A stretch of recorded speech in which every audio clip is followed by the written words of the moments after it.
Class good morning. हमने हमारा chapter 5 पढ़ रहे थे।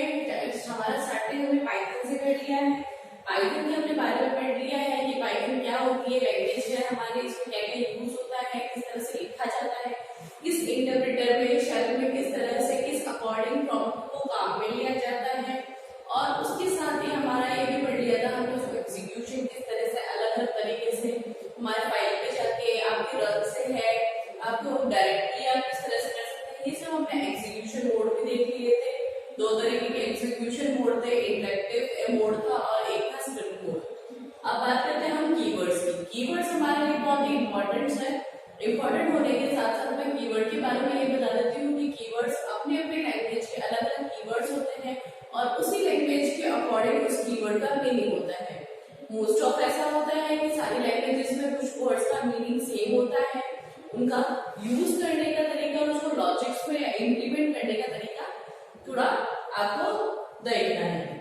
अब हम बात कर लेते हैं पाइथन के कीवर्ड्स की। ठीक है, पाइथन के कीवर्ड्स पहले कीवर्ड्स होते क्या है, ये कुछ रिजर्व वर्ड होते हैं। रिजर्व वर्ड होते हैं, रिजर्व वर्ड का मतलब इनका एक स्पेसिफिक मीनिंग होता है। मतलब एक अगर मैंने कहा है कि इफ, जैसे इससे पहले मैंने आपको इस वीडियो से पहले जब हमारे फर्स्ट 3 चैप्टर्स के अंदर हमने एक बार पढ़ा था फॉर लूप के बारे में या व्हाइल लूप के बारे में, तो मैंने बताया था फॉर के हमेशा लूप के लिए यूज होता है।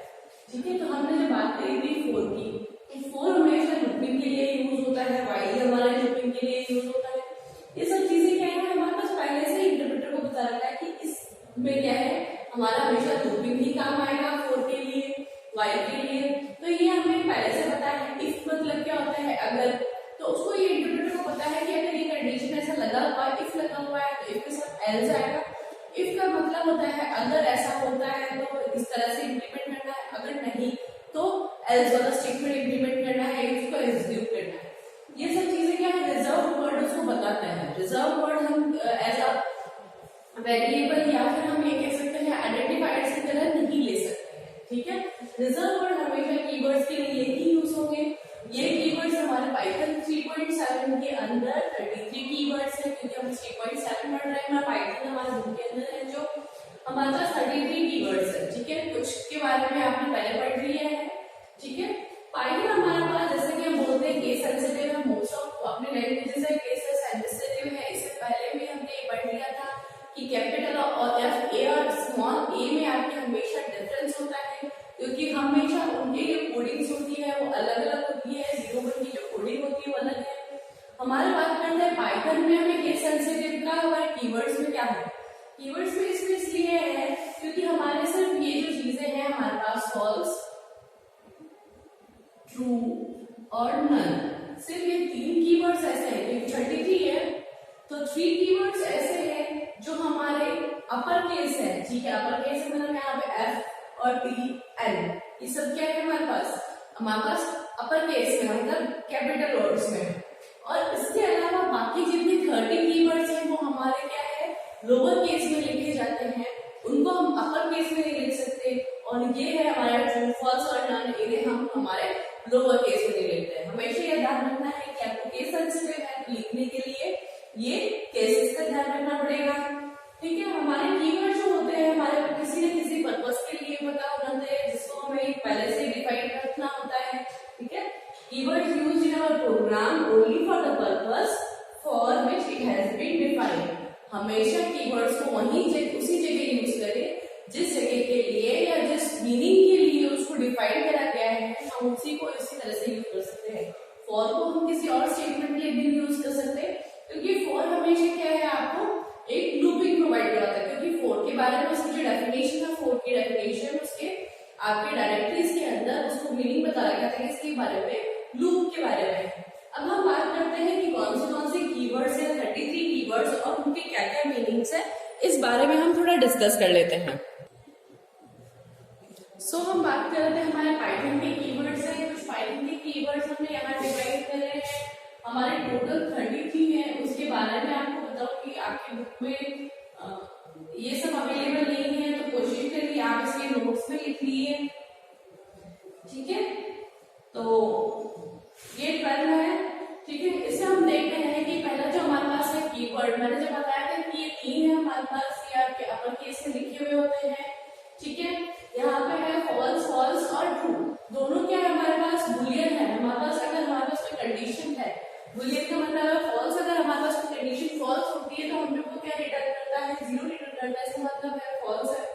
स्टेटमेंट, और अगर 1 रिटर्न करता है तो वो ट्रू है स्टेटमेंट।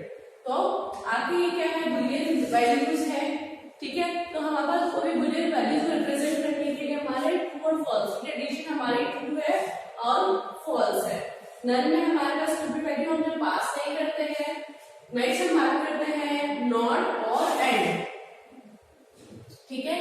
ये तीन हमारे लॉजिकल ऑपरेटर्स हैं, तीनों लॉजिकल ऑपरेटर हैं। नॉट मतलब हमारे पास अगर कोई भी चीज हमारे किसी के नॉट इक्वल्स टू, अगर हम लिखे आई नॉट इक्वल्स टू, अगर हमारा आई नॉट ये नॉट इक्वल्स टू 5, अगर हमारा आई जो लेटर है अगर हमारा 5 के इक्वल नहीं है तो हमारे क्या होता है लॉजिकल ऑपरेटर नॉट। फिर हम बात करते हैं लॉजिकल ऑपरेटर और का ऑपरेटर होता है हमारे पास कि और ऑपरेटर हम जब यूज करते हैं हमारे C++ में हमारे पास ऑपरेटर और हमारे पास एंड ऑपरेटर ऐसा होता था, ठीक है। तो ये हमें बताता है कि दो कंडीशन को, अगर हमारे पास दो कंडीशन है, इसमें और भी अगर हमारे पास ऐसे लिखेंगे, अगर हम कंडीशंस लिखेंगे, अगर हमारे पास i इक्वल्स टू 0 हो, ठीक है, और i लेस देन 5 हो, ठीक है। तो हम ये कंडीशन को इस तरह से क्या बोल रहे हैं, ये कंडीशन लिखने पर तो इसका मतलब ये होता है कि या तो, ठीक है, क्योंकि ये i और का मतलब है या तो ये condition i is equals to 0 हो, अगर i का वैल्यू हमारे पास i की वैल्यू या तो 0 हो या फिर 5 हो, अगर i की वैल्यू यहाँ से 6 हो जाती है, ठीक है, तो हमारे पास दोनों कंडीशन फॉल्स है। तो हमारे पास या तो ये कंडीशन ट्रू होनी चाहिए या ये कंडीशन ट्रू होनी चाहिए, दोनों में से एक कंडीशन आपकी ट्रू होगी तो ये पूरा स्टेटमेंट आपको क्या रिप्लाई करेगा, ट्रू।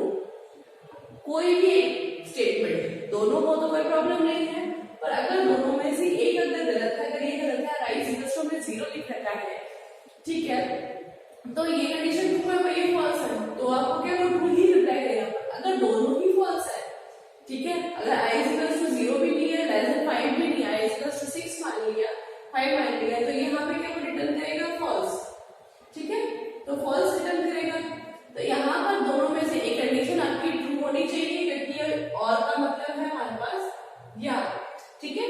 यहाँ बात करते हैं हम एंड ऑपरेटर, वो भी हमारा क्या एक लॉजिकल ऑपरेटर है। लॉजिकल ऑपरेटर के साथ साथ जैसे मैंने एक कंडीशन बताई कि i is equals to 0 and i less than 5, ठीक है, या फिर कुछ भी हमारा ऐसे होता है लेस देन इक्वल्स टू, तो इसमें हमारे पास क्या होता है एंड ऑपरेटर में हमारे पास ये कंडीशन भी ट्रू होनी चाहिए और ये कंडीशन भी ट्रू होनी चाहिए, क्योंकि और में क्या है या तो ये ट्रू हो या ये ट्रू हो, तो आपका पूरा स्टेटमेंट ट्रू होता है।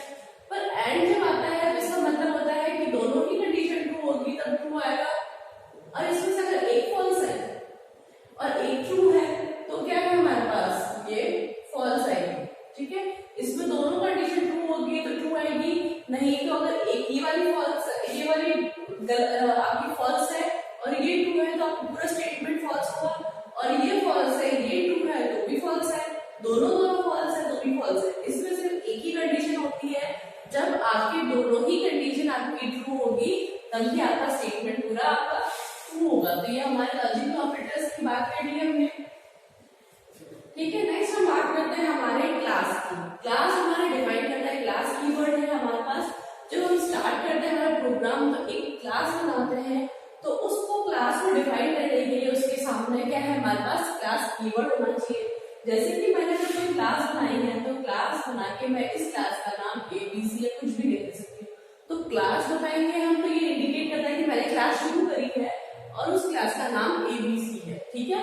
तो ये हमारे पास अगर हम जब नेक्स्ट और पढ़ेंगे आगे तो हम उसको डिफाइन किस तरह से करते हैं, किस तरह से हमारी क्लासेस बनती है, ये हम बाद में नेक्स्ट वीडियोस में हम देखेंगे, हमें देख लेते कि क्या हमारे पास काम में आती है, ठीक है। बात करते हैं हम कंटिन्यू की। कंटिन्यू मतलब होता है आपका कि कंटिन्यू कोई भी आइटरेशन ऑफ अ लूप, कोई भी आइटरेशन, अगर हमारा कोई लूप है उसमें अगर हमने ब्रेक लगा दिया है, मतलब वो लूप क्या है वहां से तोड़ दिया है, तोड़ने के बाद जब तक वो वहां पर कंटिन्यू नहीं मिलेगा तब तक वो टूटा हुआ होता है। फिर एक स्टेटमेंट में अगर उसको कंटिन्यू मिल जाएगा तो वो कंटिन्यू मिलने के बाद वो लूप वापस से शुरू हो जाएगा। नेक्स्ट आइटरेशन, आइटरेशन मतलब इंक्रीमेंट के बाद हमारे पास नेक्स्ट वाली लूपिंग हमारे पास स्टार्ट हो जाएगी, क्योंकि कंटिन्यू कहता है कि हमारा लूपिंग को वापस से स्टार्ट करना, ठीक है।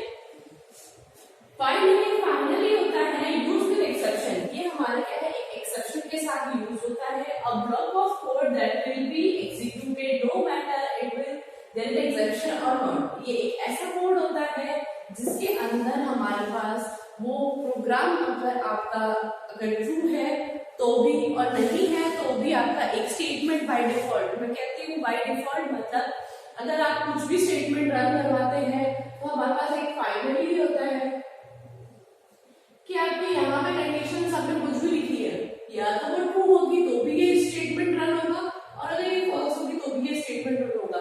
इस फाइनली को कोई मतलब नहीं है कि आपका कोड स्टेटमेंट आपने क्या दिया है और उसका रिजल्ट क्या आया है, ये स्टेटमेंट आपका रन होगा ही, इसलिए इसको क्या बोलते हैं फाइनली में लेते हैं। ये एक एक्सेप्शन के साथ आता है। फिर बात करते हैं फॉर लूप की। तो फॉर लूप में हमारे पास क्या है, हमारे पास फॉर लूप क्रिएट करता है हमारे पास लूपिंग का। जैसे मैंने इसे प्रीवियस क्लासेस में आपको बता रहा था कि फॉर हमारे पास क्या होता है, लूपिंग के लिए काम आता है। लूप हमारे पास शुरू होता है और कहाँ खत्म होता है, उसको किस तरह से बढ़ाते हैं। जैसे हमारे पास फॉर लूप लगाया है हमने, आई हमारे पास आई इक्वल्स टू 0, आई 0 से शुरू होता हुआ, ठीक है, 0 से होता हुआ आई लेस देन इक्वल्स टू 5, 0 से स्टार्ट होके 5 तक चलेगा, ठीक है, लूपिंग, ठीक है। और हमारे पास क्या है, आई प्लस प्लस, फिर एक बार ये लूप चलेगा, फिर इसमें इंक्रीमेंट होगा, फिर वापस आई की वैल्यू 1 हो जाएगी, फिर वापस से लूप चलेगा, फिर आई की वैल्यू 2 हो जाएगी। इस तरह से आपकी लूपिंग होती है, ठीक है। लूपिंग में आपकी फर्स्ट कंडीशन मतलब आपके इनिशियल वैल्यू क्या है वो बताते हैं, आपको वो वैल्यूज कहाँ तक आपके इंक्रीमेंट या फिर आपकी लूपिंग कहाँ तक चलेगी वो बताते हैं, ठीक है। लास्ट हमारे पास टर्मिनेशन कंडीशन होनी चाहिए और हमारे पास इसमें क्या होता है आपके इंक्रीमेंट या फिर डिक्रीमेंट आपकी वैल्यूज होनी चाहिए, ठीक है। इसके बाद हमारे पास है इस होता है अगर हमारे पास किसी दो वेरिएबल्स को करने के लिए। अगर मैं कहती हूँ हमने दिया है आई की वैल्यू, हमारे पास आई की वैल्यू है 10, जे की वैल्यू है 10, ठीक है। अगर मैं चाहती हूँ आई इज जे, तो हमारे पास ये क्या वो डिफाइन करता है कि ए और सॉरी आई और जे के अंदर कंपेयर करता है क्या वो दोनों इक्वल है या नहीं। तो इक्वल के लिए to test two variables are equal, दो वेरिएबल्स आपके इक्वल है या नहीं वो आपको टेस्ट करता है इस वाली कंडीशंस, ठीक है। नेक्स्ट हम बात करते हैं लैम्डा का। लैम्डा करता है एक एलएमएस फंक्शन, कोई भी फंक्शन को क्रिएट करने के लिए आपका लैम्डा काम आता है। इसके बाद नेक्स्ट हमारा पास कीवर्ड्स है हमारे पास आपका हमारे नेक्स्ट इसके अंदर है नेक्स्ट 13 नंबर है हमारे पास रिटर्न। रिटर्न क्या करता है हमारे पास एग्जिस्ट करता है हमारे किसी भी फंक्शन से। अगर हमें किसी फंक्शन के अंदर है तो हमें हमेशा एक रिटर्न वैल्यू चाहिए होती है। जो आपने फंक्शन बनाया है और उस फंक्शन के अंदर जैसे कि आपका एक फंक्शन है fun नाम का फंक्शन है और उस फंक्शन में आपको कुछ डिफरेंट टास्क दे रखी है, उस डिफरेंट टास्क से अकॉर्डिंग आपको एक वैल्यू एज एन आउटपुट आपको जो लेना है वापस आपको रिटर्न करता है। तो वो रिटर्न किससे करता है, रिटर्न वर्ड से, ठीक है। तो ये आपको रिटर्न करता है, ये एग्जिट करता है, मतलब इस फंक्शन को यहाँ पे खत्म किया है, ये फंक्शन यहाँ फिनिश हो गया है, इस फंक्शन का जो भी आउटपुट है वो आपको रिटर्न करेगा फंक्शन के लिए। तो हमारे ये रिटर्न वैल्यू वर्ड यूज होता है।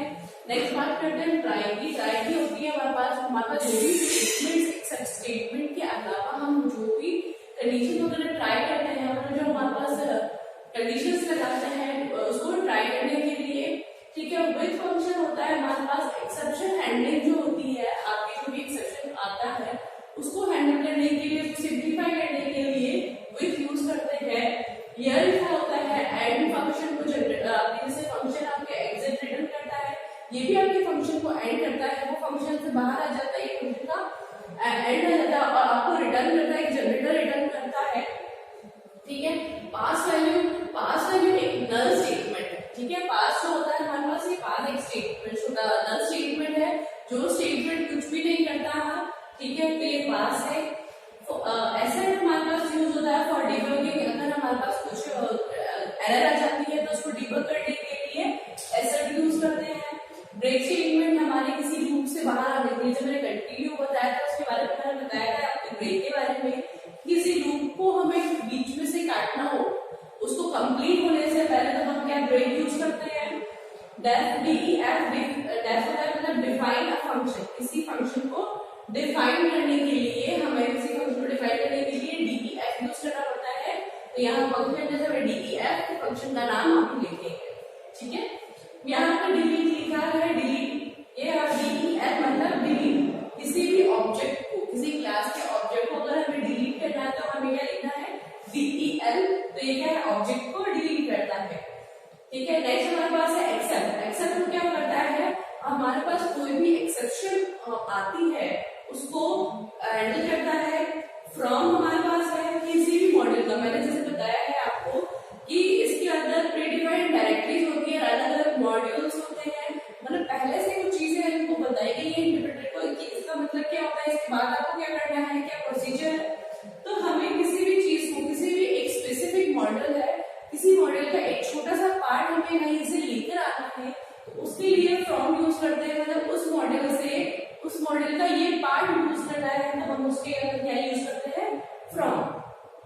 नेक्स्ट बात करते हैं ग्लोबल की। ग्लोबल हमारे पास कीवर्ड यूज होता है हमारे पास ऐसे वेरिएबल्स को डिक्लेयर करने के लिए जो कि सारे के लिए ग्लोबल, और ग्लोबल का मतलब है हर कोई उसको एक्सेस कर पाए, उससे आप अपने टास्क परफॉर्म करवा सके।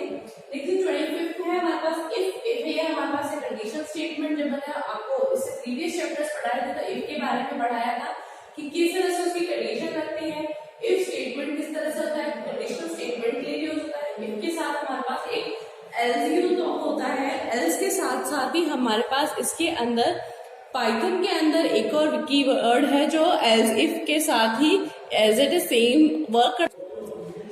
सो हमारे नेक्स्ट कीवर्ड्स है हमारा एल्स। मैंने बताया था इफ के बारे में कि इफ हमारे कंडीशंस के लिए यूज होता है, और इफ के साथ ही हमारा एल्स जो स्टेटमेंट होता है वो भी पॉपअप होता है।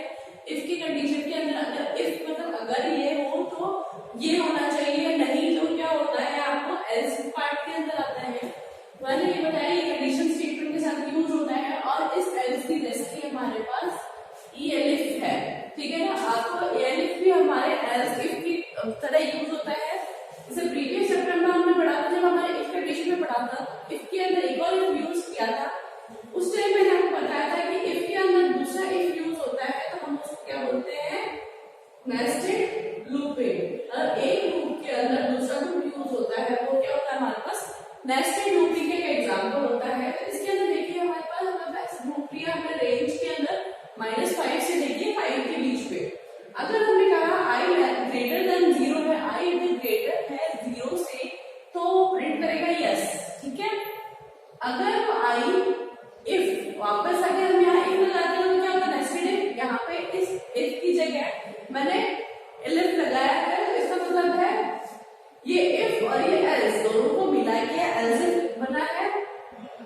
एल्स इफ क्योंकि जब मैं इफ का लूप लगाऊंगी तो एल्स के अंदर लगाती है एल्स इफ, या अगर ऐसा नहीं है तो i is greater equals to 0।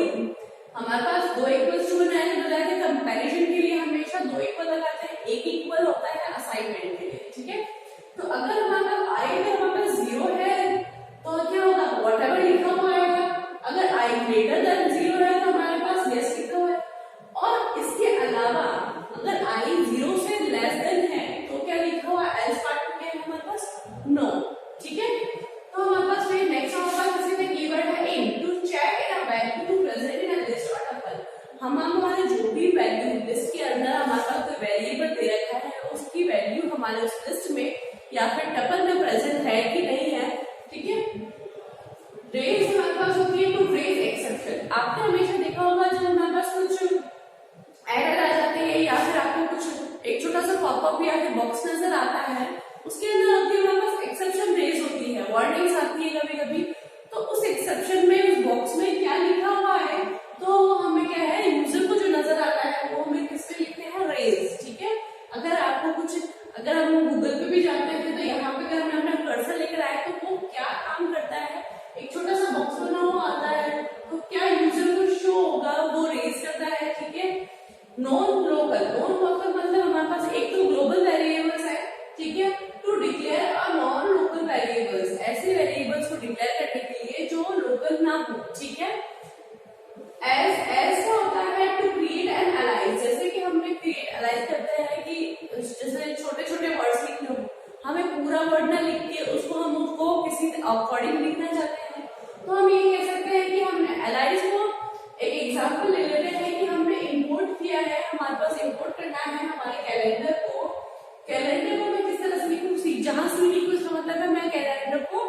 Call कर रही हूँ तो कैलेंडर पूरा आ जाना चाहिए, क्योंकि सी लिखूं या कैलेंडर से तो सी लिखना ज्यादा इजी रहता है, तो इसको क्या करें, कैलेंडर को एज अ सी आपको इंपोर्ट करा है।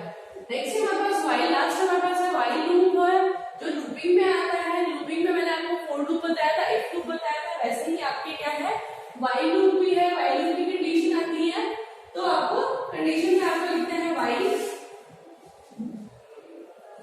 फिर आपका जो भी कंडीशन है, अगर आया 0 है फिर आपको जो स्टेटमेंट प्रिंट करवाना है, अगर ये ट्रू है तो ये प्रिंट होगा, अदरवाइज जो नेक्स्ट स्टेटमेंट है वो प्रिंट होगा। तो ये हमारे लूपिंग में आ जाता है।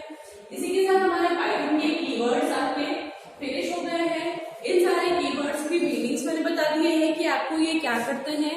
इसके साथ ही हम जब भी नेक्स्ट जब पढ़ेंगे हम प्रोग्राम्स पढ़ेंगे तो इनका किस तरह से यूज होता है हमारे प्रोग्राम्स में, वह भी देखेंगे।